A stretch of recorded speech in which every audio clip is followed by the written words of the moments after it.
Chaque auteur a en fait sa propre façon d'écrire, ses propres habitudes.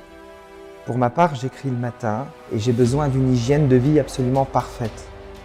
Se lever tôt, faire du sport, manger sainement, sont des principes de vie pour me permettre d'écrire en toute sérénité. Commencer l'écriture d'un roman, c'est comme rentrer dans un théâtre vide.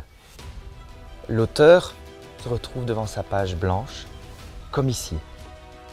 Écrire, c'est donner vie à des personnages qui vont rentrer sur scène, là, maintenant, et dans quelques instants, se transformer, émouvoir, sensibiliser, avoir leur propre vie, leur propre antagonisme aussi, pour que le public puisse entrer en contact avec vous et rentrer dans le livre comme on entre dans le suspense d'une pièce de théâtre. Écrire est un métier solitaire. Cette solitude, on la ressent à chaque moment, dans le quotidien aussi, lorsque l'on se déplace dans la rue et qu'on est habité par nos personnages et notre atmosphère. On se retrouve comme ici, dans un lieu vide et pourtant tellement habité.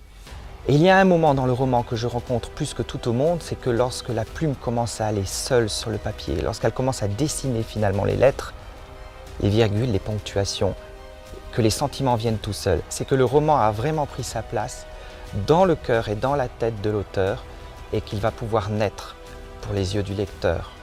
Ce qui est étonnant, c'est la différence qu'il y a entre le personnage que vous avez voulu mettre en scène, créer, idéaliser, psychanalyser, et le lecteur qui quelquefois vient vous voir sur le salon du livre et qui vous en parle d'une façon tout à fait différente.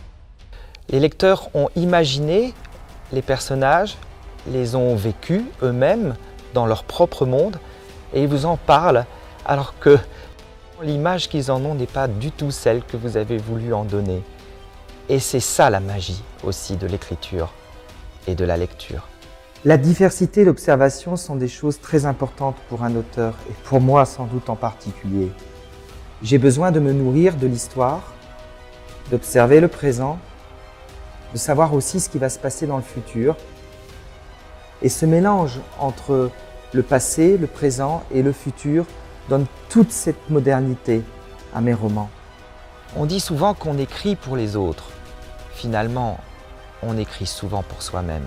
Et ce qui est important, c'est que la genèse de cette écriture, la finalité de cette écriture, plaise et invite le lecteur à passer le meilleur moment possible, le meilleur moment de lecture.